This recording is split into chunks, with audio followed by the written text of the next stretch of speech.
Hi, I'm Michael Artsis, and this is Sports Daily on sports.com and ustream.tv. Now, a lot has happened this weekend. Osama bin Laden, according to the President of the United States, is dead.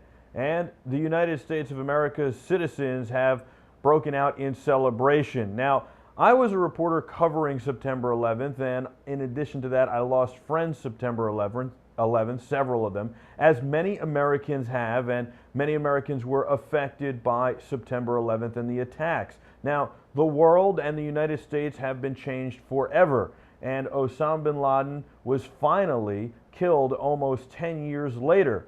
Now, the thing is, I think here, and I'm probably the only one who's going to say this, and that is that there is too much celebration on his death. Is it a good thing that he is no longer on this planet? Yes, I believe it is. Is it something that was necessary? I believe it is. Is it possible we could have captured him without killing him? I highly doubt that. But I think that in no uncertain terms, no one should be celebrating a death to this magnitude. I think that we've gone overboard here. And I understand there's a sense of relief and finality and even closure, especially for the families who were so affected by the September 11th attacks. But I got to tell you something. The war on terror is far from over. And in addition to that, more than that, not only is the war from terror finally over, I think that you never gloat on a death of any person. So I just want to start this Sports Daily with these somber words and this serious tone and serious note. If you agree with me or you disagree, call us up, 347-480-1724. That's 347-480-1724. We're not a political show. We're not anything like that. We're a sports show. But from time to time, we need to talk about these kinds of things. They've affected the world. During the Phillies and Mets game that went into 14 innings last night, fans started to cheer. I think that's the appropriate thing, is if you're at a ball game, if you're with a crowd of people, you could let out a roar, a cheer. But to really celebrate like this, to hoot and holler, to stomp, to jump up and down, this is a man who threatened all of our lives, who put a bounty on every American head. But I think it's still overboard. No war has been won. Nothing is over, and we're acting like we've just won World War II. And while I think that there are times for celebration, I don't think this is one of them. I think that we can rejoice a little bit, but we still have a mission to do, and that is end the war on terrorism. We're going to be fighting this for a long time. It's not going to end, and it's not as simple as that. There are probably 10 more people who are ready to take over for Osama bin Laden. In addition to that, I'm sure he had a succession plan. And I will tell you that even if he doesn't and he is over, there are certainly several other radicals that are ready to do things like Osama bin Laden and the jihad. And I have to tell you that I think that all we're doing is angering the beehive. And like I said, it's okay to celebrate a little, but I don't think we're any better than he is or he was for gloating the way we are gloating, which is no different than the way he gloated after the September 11th attack. So obviously, we're not out there as killers and we're not out there in that fashion, but the way we're gloating, I think, is pretty despicable. And I think we need to calm ourselves down and take control of the situation and realize what we need to do as American people is to be happy about this, to realize that it is a huge step and a major victory, but it does not end the war on terror. And in addition to that, we still have a lot to learn about terrorism and a lot to figure out about how to deal with the wars that we're fighting. Right now we're in Libya, we're in Iraq, we're in Afghanistan. We are spread way too thin, and we need to take control of our situation and worry about what's going on. And this is no time for celebration, not of that magnitude. Should we be happy? Absolutely. Would I tell you that I'm not happy? That would be a lie. But I think that we've taken it too far and have gone overboard. All right, we're going to take a break because we just talked about a very serious topic here on Sports Daily, and you can call in and talk about that or talk about sports when we come back from the break. We're going to talk sports. We're going to have David Clowney from the Carolina Panthers on. We're going to talk about the first round draft pick in the NFL. We'll talk about the NFL draft in general, and Cam Newton, the number one pick overall, went to the Carolina Panthers. David Clowney's a wide receiver there, so he's going to talk to us about having a new quarterback to throw to him if football resumes in 2011. And we'll talk about a whole lot more in the world of sports, in addition to talking about the latest in the NFL lockout. We'll be back on Sports Daily from 1 to 2 p.m. Monday through Friday, right after these messages.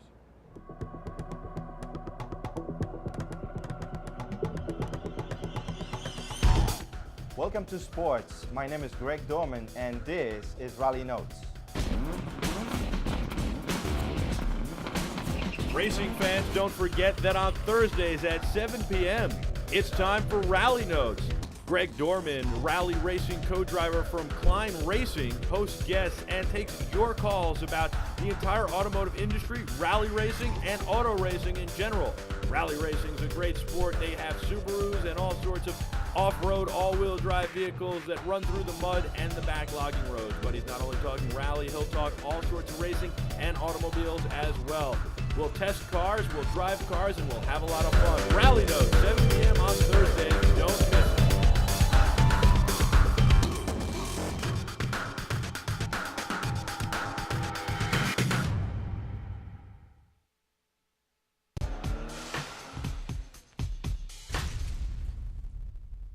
Live on Sports.com. I'm Peter Schwartz, and we're joined by one of the current. If you want everything sports, you got to tune in to Schwartz on Sports. Tuesday nights at 8 p.m., Peter Schwartz, the esteemed broadcaster, takes on everything sports.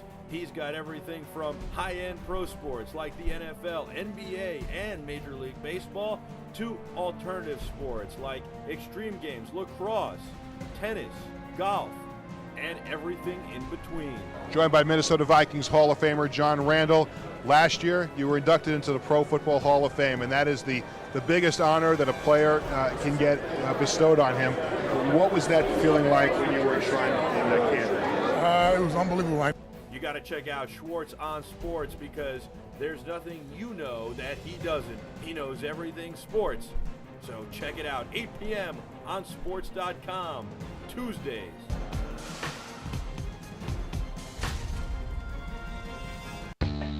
I'm Justin Tucker, the New York Giants, and you're watching Sports.com.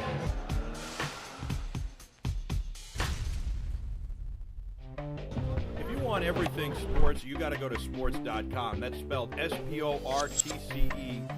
We're going to take you behind the scenes in the world of sports and a lot more. It's sport, content, and entertainment. We got a lot of great stuff. Technology segments. Now it's got the front and back facing cameras, so you can do video chats like this one via Skype on the 3G network, and you can do FaceTime, only available on the Wi-Fi. It's got a lot of other great features. You can edit on it with iMovie. You can make songs and voiceovers.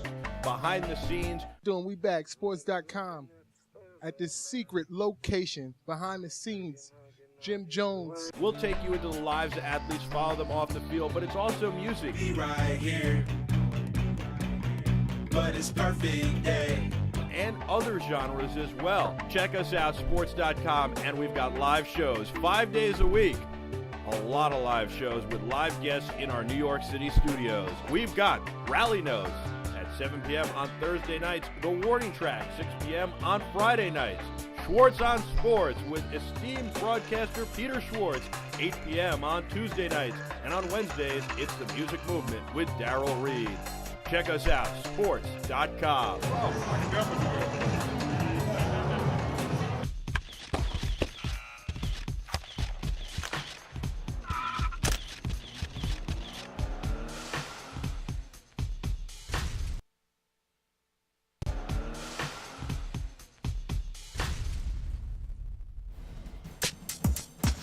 Hello there, everybody. Welcome to the Warning Track. I'm Matt Mankiewicz. If you could change one thing about the game today, what would it be? Baseball fans, don't forget to check out The Warning Track Friday nights at 6 p.m. with Brett Quintine and Matt Mankiewicz. They'll take you through the MLB season talk, everything baseball, have great guests, and field your calls.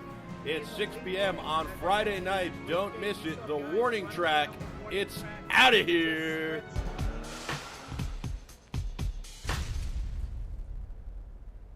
Welcome back to Sports Daily on Sports.com and Ustream.tv. I'm Michael Artsis.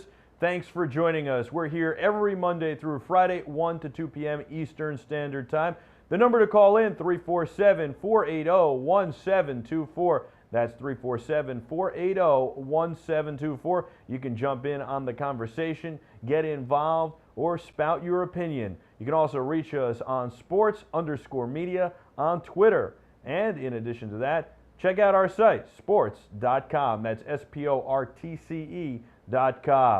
Well, we've got a special guest on the phone line. He's not only a professional football player for the Carolina Panthers, but in addition to that, he is a philanthropist and believes in giving back to the community. He grew up in the Delray, Hollywood Beach, Florida area, and he beat the system and made it to the NFL. He's played with some of the greatest quarterbacks to ever play in the game, including Brett Favre, not only in Green Bay, but also as a member of the New York Jets. And he's seen some guys in college who are pretty good as well. Marcus Vick, to name a few. David Clowney, thanks for joining us. How are you doing today, man? Man, I'm great, man. I appreciate you having me. Well, I'm glad you're here, and I appreciate you coming on. I want to talk a lot about the David Clowney Foundation, which is a phenomenal foundation, and what you're doing for underprivileged kids in Florida. But first, I have a couple of questions for you on the NFL draft. The Carolina Panthers take #1 overall Cam Newton. What do you think of that selection, first of all? Hey, man, I think it's a great choice. I think we did a great thing getting Cam Newton. I'm excited about it. Of course, he's still going to have to go out and show he can play the game, play up to the speed. So hopefully, all this lockout stuff are in, and we can get on the field and start practicing, and these guys can learn the system, and him and Jimmy can get their competition going. How quickly do you think he can learn the system? You were in New York with a quarterback named Brett Favre, who had very little time to learn the system, and obviously was one of the greatest quarterbacks ever. And then you got a kid named Mark Sanchez, and you and Mark seem to be on the same page, and you hooked up a lot for several passes, several long passes. And he learned the system, and it seemed like he learned it quickly. How easily will this be? How easily will this process be for Cam Newton, and how quickly do you think you'll be catching bombs from this guy? Well, I hope as soon as possible as far as catching the ball from him. That's all I really want to do is catch footballs on Sunday. As far as him learning the system, that's all going to be up to him. At the end of the day, it's going to be up to him. It's going to be up to how much he studies, how much he sticks his head in the playbook, how much he focuses on, just making sure he knows everything. As quarterback, you have to know every position. You have to know the receiver does, the running back does, the O-line. So these are different things that, he has to really take heed into himself. So I believe he's focused. I believe he's ready. So as long as he, keeps his head in the book, then he'll learn the system pretty fast. And it's a pretty easy system that we have going on with the new offensive coordinator and new coaching staff we have now.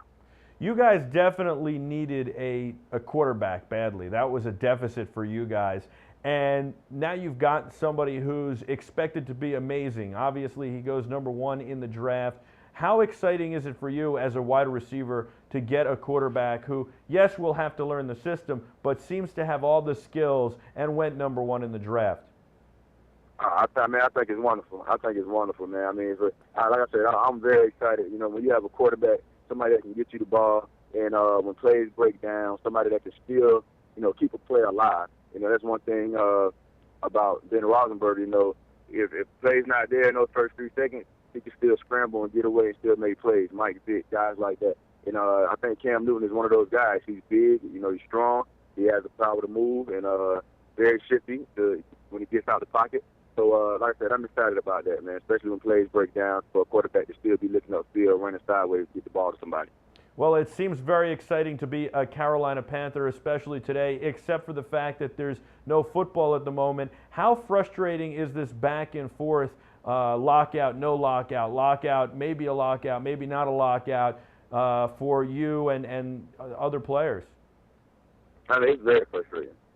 Very frustrating. Just when they lifted the lockout, I flew back to Charlotte. I'm in Charlotte right now, and I flew back to Charlotte to come here and work out at the facility, to work out with my teammates. And the first day I go in the locker room, they basically say the lockout is back on, and that was why I was in the locker room with other players. So it's frustrating, man, because we're trying to we want to work out. We want to work out with our teammates. I want to catch passes from Jimmy. And Cam right now, working on timing. getting those things down to get ready for when the preseason comes around. But those things are, they're very important, and I think it's not only going to hurt the team, but it's going to hurt each and every individual person, on the team. Because I can go out and catch passes, from Jared Brown, quarterback from the Cleveland Browns, or Drew Stanton. Those are some of the guys I've been catching passes with this offseason. I can catch passes with them all day, but they're not my quarterback. So it's really going to affect, the timing and the things that you have to get done, as far as the relationship for a quarterback and a receiver. Are you still working out every day in preparation for a season that might never happen? Every day. I've actually been doing two-a-days every day.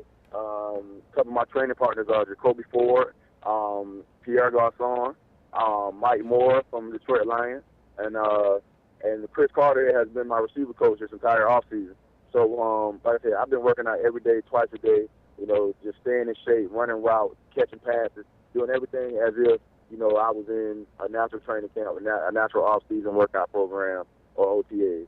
Chris Carter, how'd you hook up with him? I've known Chris Carter since Little League. He's a friend of the family. I've worked out with him in Little League. I've worked out with him through high school. So he's basically just helping me, get my technique down. And like I said, this entire offseason, I've been with him. His son has been out there as well. His son is going to be is actually a receiver for Alabama now, University of Alabama. So, just continue to work with these guys, work with these different professional athletes, and just making sure I'm staying on top of my conditioning and catching the ball. That's my only focus, is making sure I'm catching the ball every day and running routes. How is it working with Chris Carter, and how does he teach you? What's the advice he gives you? Oh, man, Chris is a character, but, I mean, like, no matter what he says, like, I take in and I soak it in 100%. I mean, there's no way that you cannot listen to him. He's a legend, a Hall of Famer. So, like, working with him, I mean, it's fun. It's great, learning from him. I mean, I've had some great receiver coaches, in the last 3 years, working with Henry Ellis the last 2 years in New York, and him being a legend himself on the field. So, I mean, he helped my game go from just raw talent to being a true receiver just in my route running alone. So Henry Ellis helped me with that. Now it's just with Chris, everything is so precise when it comes down to technique. And like I said, I can't wait to take it to the field. How important is it when he is precise? When you said I guess he's detail oriented. When you talk about running the route a little bit differently or doing something just a little bit differently with your hands to catch the ball, how important are these little tiny things that he gives you? They're very important. Any receiver coach, any true receiver coach will tell you technique wins before speed. So I mean, and especially when you're tired, technique wins. Technique. You need to make sure that you focus on your technique when you're tired. And that 2-minute drill, when you're tired, is all get out. You're slouching. You don't have any energy. You have to focus on your technique. So those are the things that's going to get you open. Those are the things that, when the ball's coming your way, are going to help you make that catch that much easier. David, you're an excellent wide receiver in the NFL, but what is most amazing about you is that you give back, and you picked a charity, or you created a charity that is closest to your heart. You give back to the underprivileged kids from the community you came out of. You have an entire weekend at this point, starting with a bowling tournament and then a football camp. The idea is, with the bowling tournament, to raise money for them. The football camp is to teach them lessons not only on the field but off the field as well. You bring in a lot of pro athletes from around the nation to help you and to teach these kids and to tell their stories, to show that you can make a difference, you can grow up and do something different. And you grew up in a very, very tough neighborhood. And so you do all this, and then you have a celebrity basketball tournament and barbecue to kind of let everybody relax and enjoy themselves as well. And it's all in an effort to teach these kids that there is a way out. And they don't necessarily even have to be a pro football player, but they can go and be a lawyer or a doctor or whatever they'd like. But you give them the tools not only on the football field but in life. And you talk about being a man and being a good human being and what they need to do. I know that this year's events are coming up in June. Can you talk a little bit about what made you decide to start the foundation and what was your inspiration exactly behind it, and then we'll get into what you do and how you do it? Well, first off, my inspiration is my little brother. You know, everybody, of course, I think everybody in the world knows about my little brother, He just turned 13 on April 25th. Wow, is you he know, really but, 13? I remember when he was 10. When's the last time you seen him? Yeah, I probably haven't seen him in a couple of years. I haven't seen him since he was 10. Yeah. Yeah. So, but no, he's growing. You know, and just having him. You know, I've had friends that have passed, that have died to, you know, gang activity. You know, I have friends that have been shot, you know, because of being in the wrong, you know, because of drugs, you know, because of, you know, being, you know, how we say, being in the streets. You know, personally, I don't want that life for my brother. You know, I grew up in a rough neighborhood to where, you know, I done been out at a party with some friends and somebody come through doing a drive-by. You know, I don't want that life for my brother. And as well as my friends and their siblings, you know, or my kids. So as far as everything, as far as my foundation, you know, it was very important to me to let every kid know, you know, especially in the South Florida area, being where I'm from, that you don't have to sell drugs in order to make money. You know, you don't have to be a part of a gang just to feel safe. You know, and these are the things that I really stress to kids, that education is the key. Education to get you out of your worst environment, like point blank, period. And I'm a firm believer of that. You know, I graduated with my undergrad a semester early, and I actually walked this May 14th with my master's. You know, so, like, I know, like, if football never happens again, I have 2 different degrees that I can fall back on. So I want guys to just go out here and think, okay, it's only one way, you know, to get out of a rough neighborhood. Because it's many ways, you know. And like I say, education is the key. And those are some of the things that I try to just make sure that I stress to these kids, you know, show them that, you know, if I can get out, if a lot of these other guys can get out, then, you know, you can too. It's possible for anybody. Well, congratulations on graduating with your master's degree, and I think what you're doing is great. You've painted a wonderful picture of how your neighborhood that you grew up in is really, really difficult. How important is it that you tell these kids not only that there's a different way, but that you reinforce it and you come back every year and continue to reinforce it and then participate in the community, and that you haven't left the community, you still live there? Mm-hmm. Yep, I still live there. And I think that's the important thing, not so much living there, but coming back every year.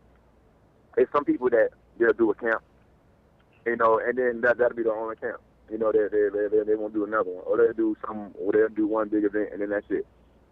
To me personally, I feel like that's a little bit of a cop-out, because if you really mean what you say, then you'll stay consistent with it. You know, like this is like for the last 3 years, you know, I do my every weekend. You know, my youth football camp, the bowling events that I've been doing in New York and Florida, you know, and the celebrity basketball band, bringing all these different celebrities out, you know, NFL players, NBA players, musical artists, comedians, you know, to come out and feed these kids, you know, to inspire them. And I'm gonna continue to do it. And they see that I'm doing it every year. They see that I continue to keep coming back, you know, to let them, hey, he's not playing, like, he's serious about helping us. And I just want every kid to see that, you know, regardless if I'm helping one kid, or regardless if I'm helping 1,000 kids. As long as I get my message to somebody, I feel like I did my part. How did you decide that you didn't want to just have a football camp, and even the football camp portion wasn't only going to be about football, it was going to be about life? How did you decide that it was going to be all these different things, and you were really going to emphasize and keep reinforcing with the kids what they needed to do? Well, my thing, I'm very family oriented. Like, I love, like, having my family around. You know, just my son, my fiance, my mom, my brothers. You know, I love having my family around. You know, I love having company over to the house. So when it comes, like, when I have the mindset of that, I thought of the idea to just, instead of doing a camp, to do a whole weekend. This way, to bring the entire community together. You know, not just kids coming to a football camp to learn, you know, do drills by NFL players, but to actually bring the community together by having a celebrity basketball game every year at my old high school. That brings the community out. You know, we're all in one building together. You know, they're having a good time watching guys that know how to play basketball and some guys that can't play a lick of basketball. You know, just enjoying and laughing and having a good time. The bowling event, you know, that's another idea. You know, to bring everybody together, to bring the community together. You know, this way everybody is together. You know, saying that, okay, we can do this together. Like, because It's just like any artist or anybody, your favorite music, your favorite rapper, your favorite singer. You know, they can't get famous unless you go out and buy their album, and they'll tell you, I'm nothing without you. I'm nothing without the community. If the community doesn't come out and support me, then I can't. You know, it's hard for me to do my part. So it's one big circle, you know, just helping each other. So while I'm out there, you know, spending the money to get all this stuff together, they're coming in, bringing their kids, letting these kids see that, okay, it's possible to do this. You know, you could be doing the same thing when you get older, if not better.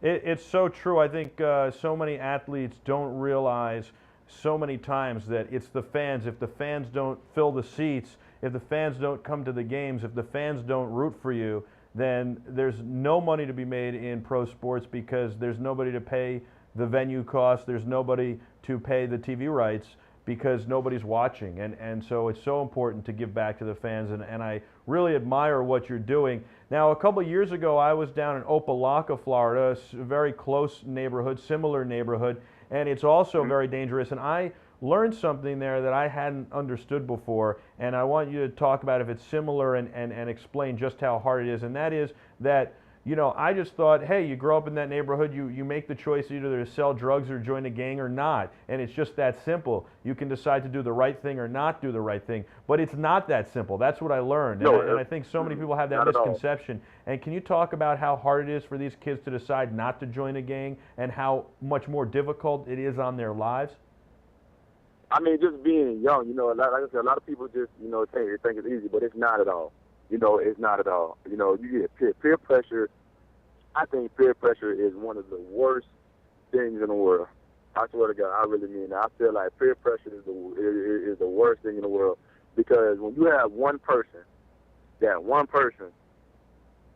doesn't have any friends, or, you know, or has a group of friends, and those guys, you know, all the guys he hangs out with, their moms don't care how late they stay out. You know, their moms don't care, you know, where they go. You know, they don't have a curfew. You know, and this one guy does. In order to hang around all his friends that he hangs with on a regular basis, he has to do the things that they do.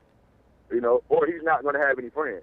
You know, and at a young age, you know, and I'm speaking, you know, more so under high school. At a young age, your whole mindset is, I want to hang out with my friends. I want to be with my friends.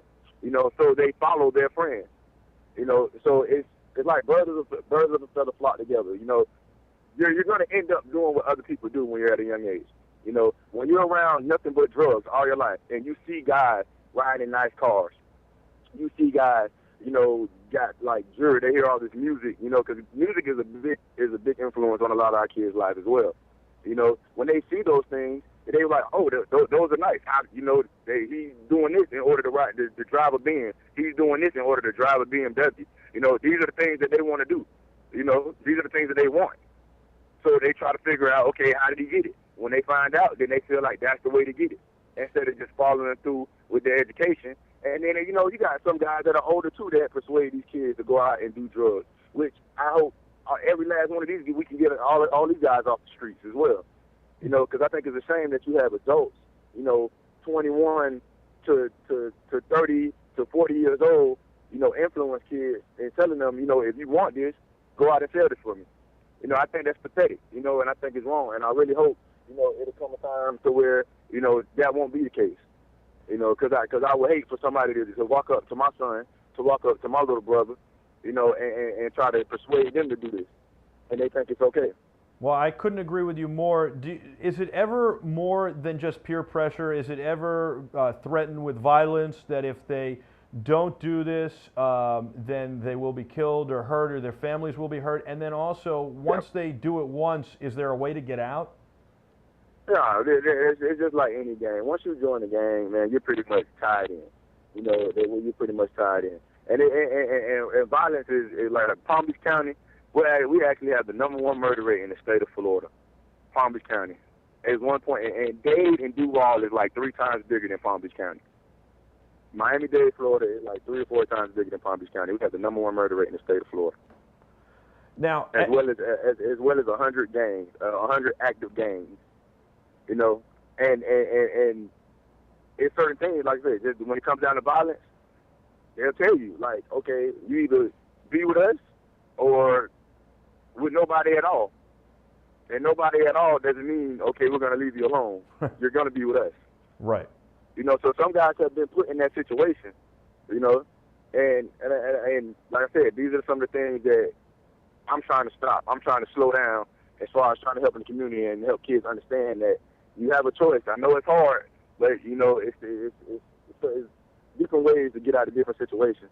And I just ask that, you know, our parents, you know, or the police department, whatever it is, you know, to make sure that we're out here backing these kids up, helping them stay out of trouble, you know, not putting them in situations to be caught in that bind. How were you able to stay out of trouble when you were coming up through the area and as a kid? Honestly, I was one of the lucky ones. I feel like, because I really didn't stay out of trouble when I was a kid. You know, when I was 12 years old, I got sent. My mom sent me to a military boot camp. Wow. You know, and you had to be 13 to get in. I had just turned 12. Just turned 12, and they still let me in. So, you know, and it actually changed my life. You know, it actually changed my life. You know, it helped me out with a lot of things that I need to get myself together with. But at the same time, I had family members. I had like, you know, well, not friends, but people that I called my friends that weren't up to any good. They helped me. You know, they basically let me know, like, okay, we don't want you around this. You know, I'm a heck of an athlete. You know, so like I said, I've had times where I know certain people, so where they did the wrong things, but they told me, okay, listen, I want you to stay away from this. So like I said, I wasn't pressured as much as a lot of other guys were to do, you know, to go out and sell drugs, to do this and do that. So I feel very blessed that I wasn't. So, like I said, but everybody's not as lucky as me. Everybody's not as that doesn't have an opportunity like that, or doesn't have a friend to tell them, regardless if they're doing good or bad, to tell them, no, you're a good athlete. You know, you're smart. You know, stay in school, focus on football. DavidClowney87.com is the website. How do people get involved and help the charity? Now, I know that you need volunteers, you need donations, you need all sorts of products and services, and anything can help. So if you don't have money, if you can't donate money, you can always donate time. You can always get involved. There's always some way you can help. How do people get involved? Well, I actually just started. It's just up and running right now. The DavidClowneyFoundation.com. It's up and running. Like I said, if you like you just stated, I mean, anything helps. Water, food, donations. You know, these are all the things that help. You know, my weekend go good. If you can come out, you know, even if you want to be a volunteer, you can go to my website and email me personally, DavidClowney87.com, and if there's a tab that says Ask David or Speak with David, and it'll come straight to my email, and I'll be able to reply to each and every person personally from my email with whatever you can help me with. Like I said, I'll take anything I can get to help these kids. This year, this whole weekend is based on giving 2 to 3 scholarships to 2 high schools to help them with their college tuition and their books for somebody for a kid that can't. You know, we're gonna have a certain requirement listing, but based on their grades, attendance, stuff like that. But it's gonna be for a kid that can't afford to go to school. Well, that's... You know, for kids that can't afford to go to school, we're gonna have 2 to 3 scholarships, depending on how much money we raise for my charity weekend coming up in June.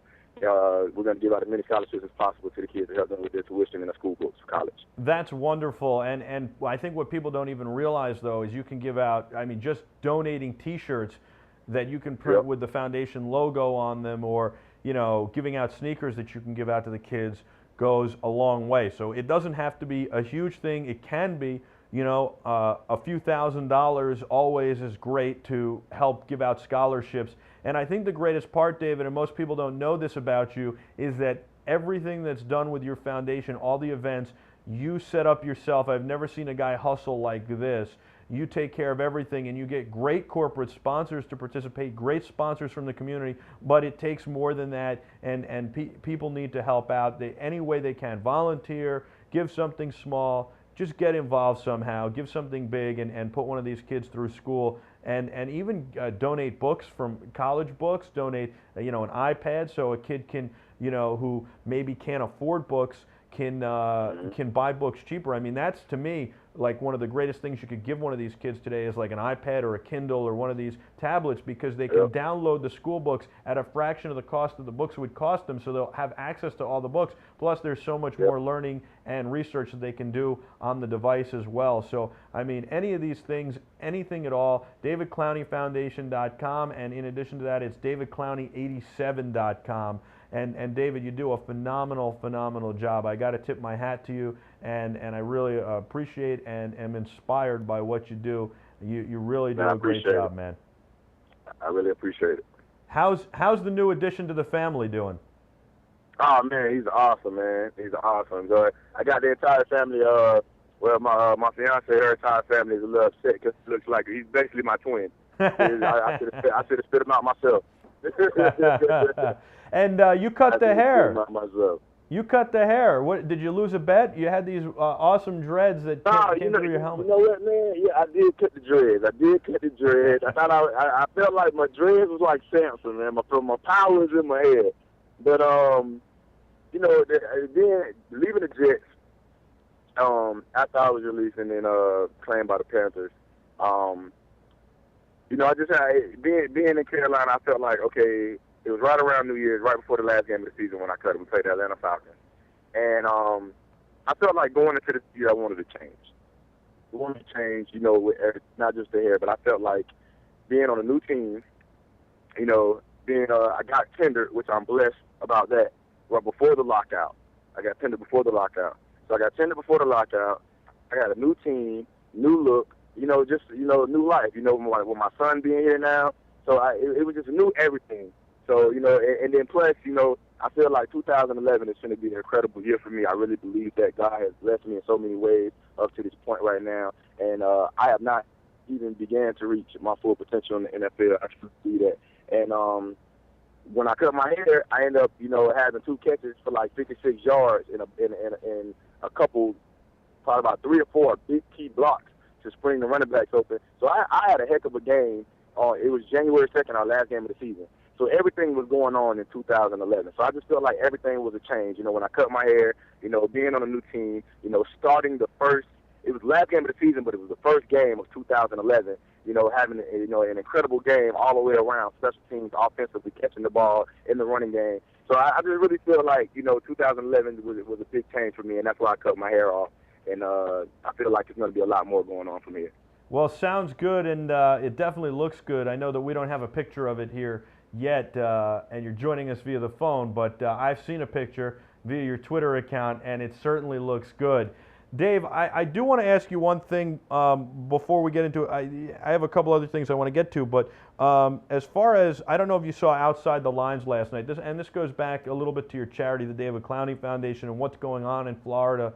I don't know if you saw Outside the Lines or the piece that SportsCenter put on from Outside the Lines, but apparently there's a lot of gambling going on like Little League football games, on Pop Warner games out in Florida. There are 30,000 kids playing in the Fort Lauderdale area in the league, and they've caught on videotape gambling outwardly gambling, and points where kids are being offered money from the gamblers and the bookies to do well, maybe even to throw games, but as far as we know, only to do well and rewarded. And many times the players don't even know what the money is for, allegedly.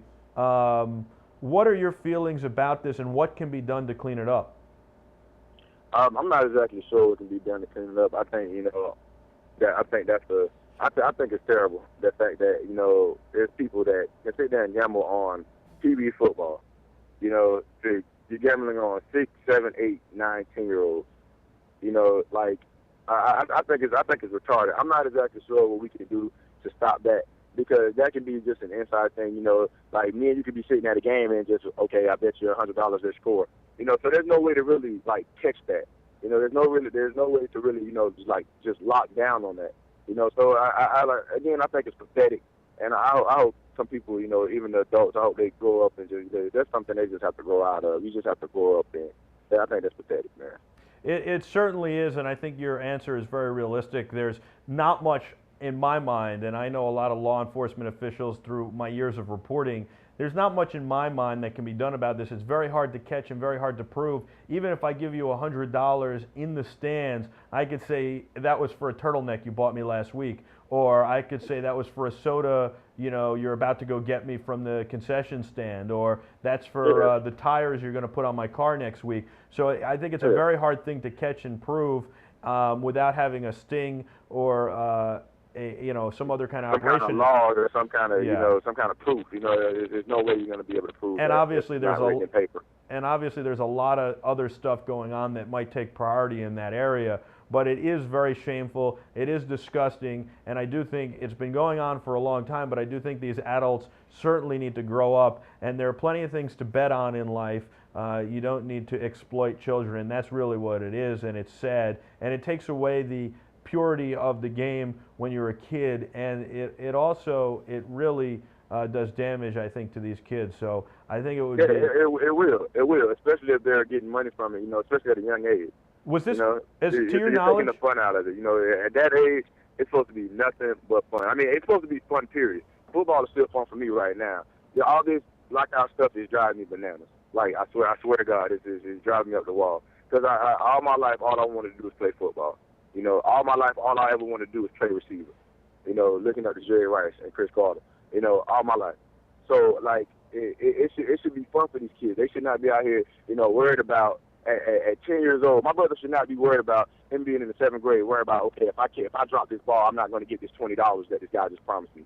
Yeah, and you're 100% right. About that. You're 100% right, and it's funny because there was a kid wearing number 10 in the video last night, and I immediately thought of Jordan because the last time I saw him play, he was wearing number 10, and so obviously it wasn't Jordan, but it's what I immediately thought of, and my heart just sank. And I was, I thought this is horrible, and hopefully there's something they can do about it. Now, when you were a kid growing up, was this going? I know it's been going on for a long time. To your knowledge, was this going on? No, not when I was playing Little League. No, nobody's ever come to me, with any kind of money or any kind of letting me know, okay, if you do good, you're gonna get this, or don't do good and not give this. Nobody ever came to me about anything like that. Not once. Well, I'm sure you would have done the right thing and ignored the person or told them to go away, but I'm glad that it didn't happen to you, and hopefully they get it cleaned up. It's really a very shameful situation. Dave, I hope that you get back on the football field soon. I hope all you guys get back on the football field soon.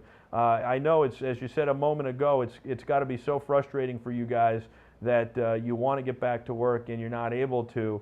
And unfortunately, I think this is going to go on for a little while, but hopefully it gets resolved sooner rather than later, because I know the players want to get back on the field and the fans certainly would love to see football. It's the time of year where right after the draft you start itching. You want the mini camps. You want to hear about what's going on with OTAs. You want to see how players are starting to shake out. You want to hear that they're working hard, which I know that you and several other players are still working hard. So that's good.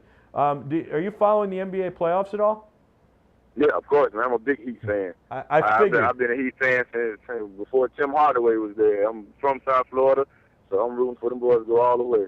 Now, I picked the Heat all the way about 2 months ago, and I've stuck with that. What do you think after seeing them knock off the Celtics in Game 1 last night?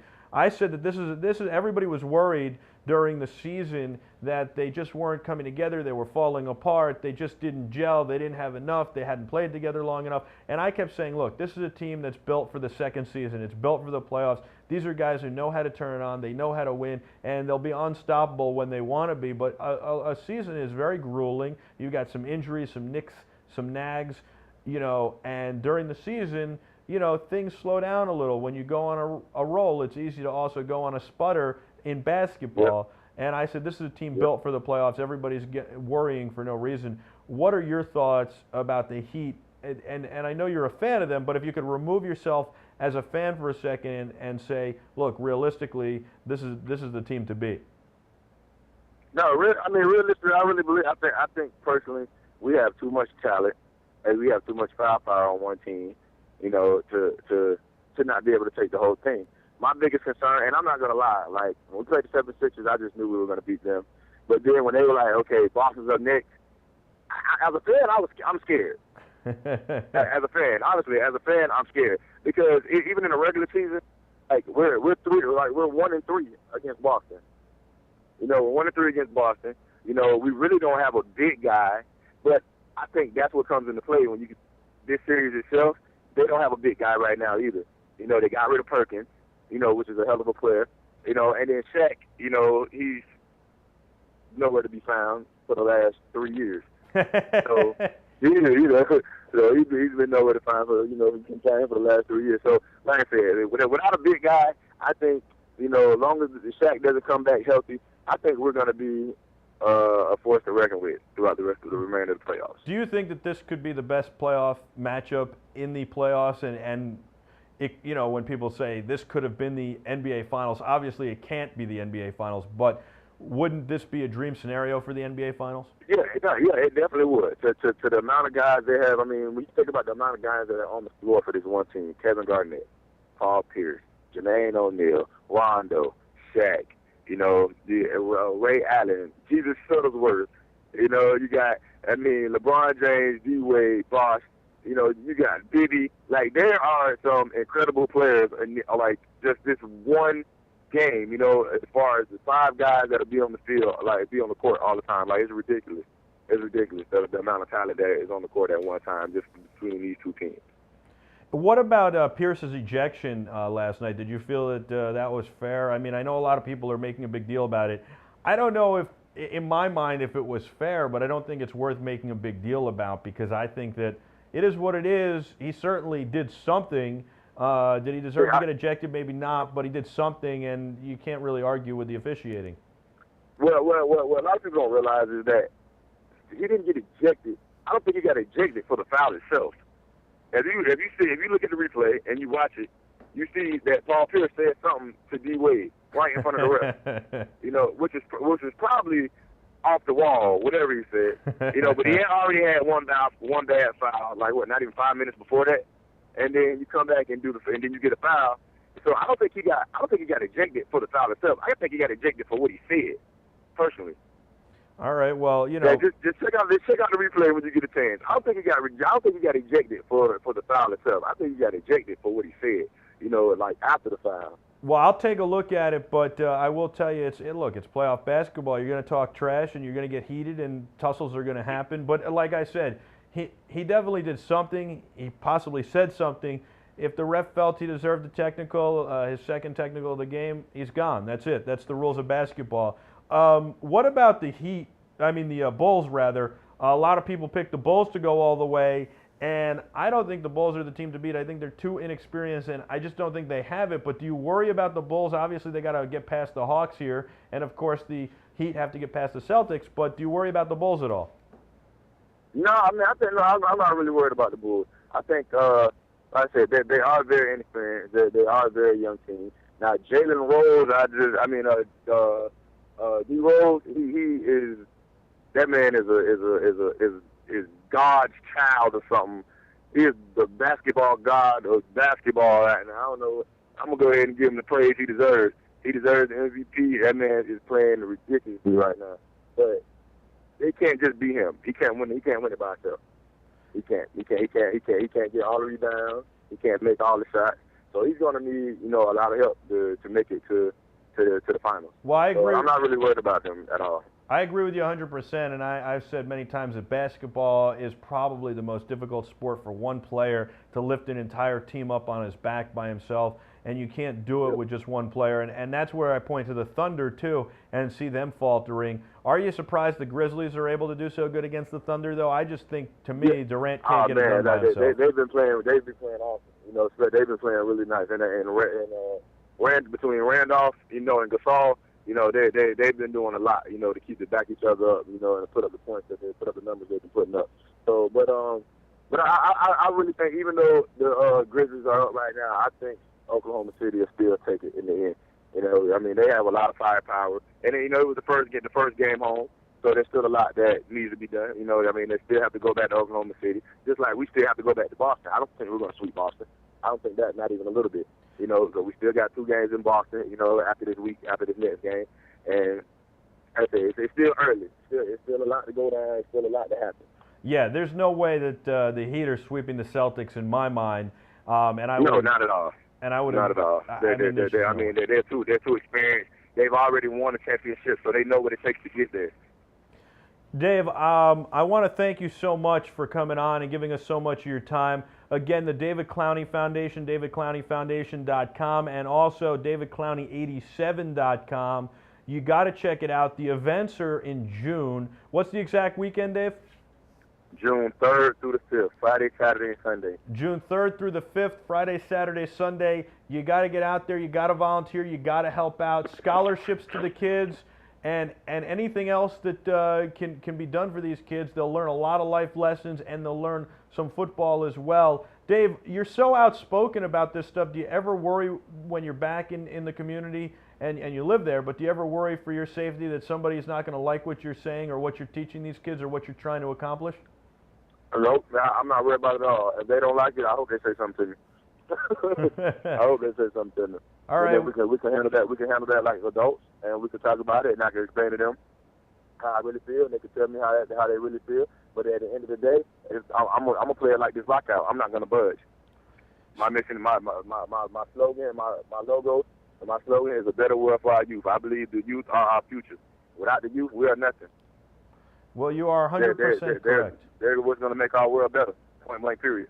You're 100% correct, and you're spoken like the true gentleman that you are. I really appreciate your time here on Sports Daily, sports.com, and ustream.tv. I'm going to do my best to get out to your event in June 3rd through the 5th.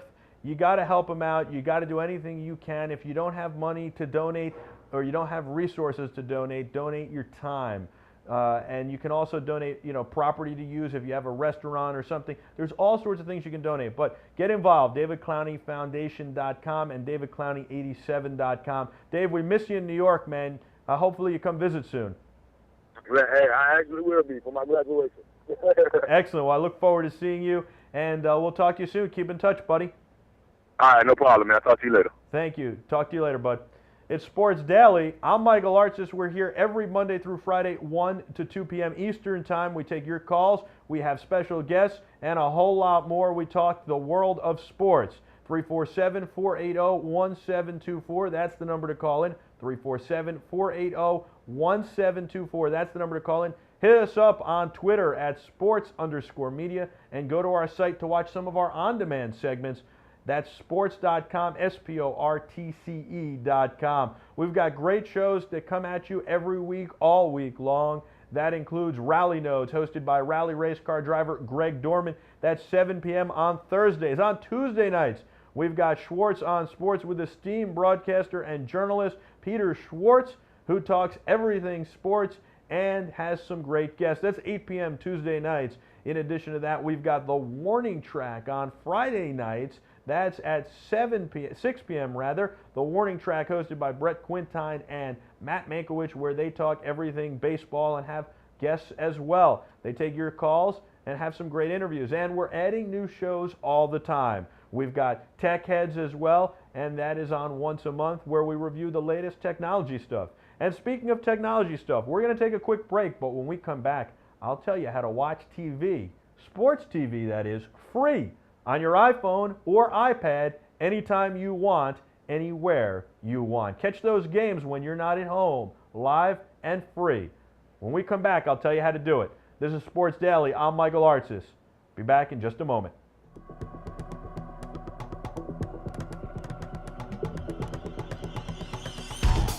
Welcome to Sports. My name is Greg Dorman, and this is Rally Notes. Racing fans, don't forget that on Thursdays at 7 p.m., it's time for Rally Notes. Greg Dorman, rally racing co-driver from Klein Racing, hosts guests and takes your calls about the entire automotive industry, rally racing, and auto racing in general. Rally racing is a great sport. They have Subarus and all sorts of off-road, all-wheel drive vehicles that run through the mud and the backlogging roads. But he's not only talking rally, he'll talk all sorts of racing and automobiles as well. We'll test cars, we'll drive cars, and we'll have a lot of fun. Rally Notes, 7 p.m. on Thursdays. Don't miss it.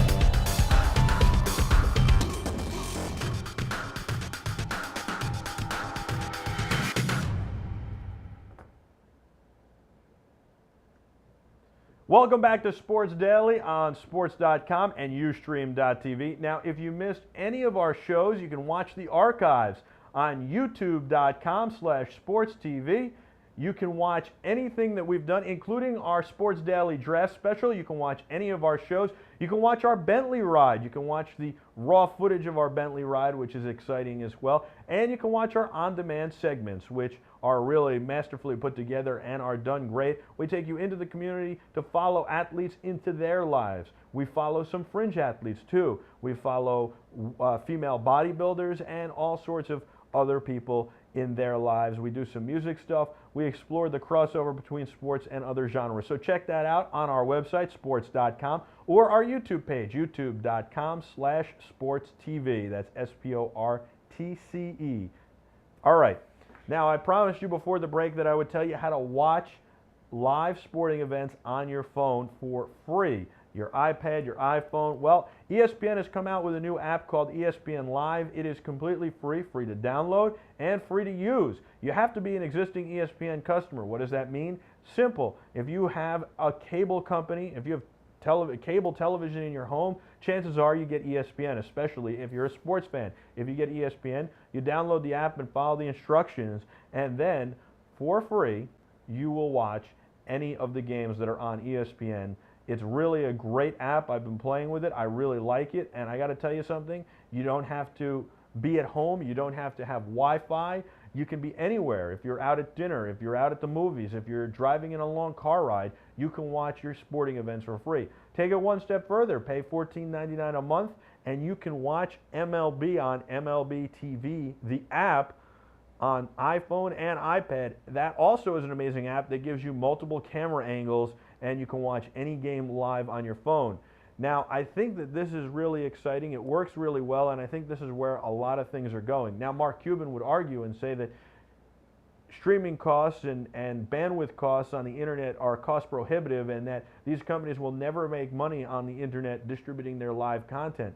I disagree with that, and I think that you'll enjoy these apps. And it allows you to watch your favorite sports even when you're not around. The NC2A put up March Madness as an app, and I watched almost every single game on my iPad or my iPhone, with the exception of two which I watched on television. And I think that it was great. It was a lot of fun. I could do some other things. I could watch from work. Whatever I was doing, I could keep it on in the background. The app was phenomenal. One of the best apps I've ever used, and that was the NC2A app, completely free, no sign-up required, and the app was free, the games were free, and that's the way it should be, at least in the NC2A.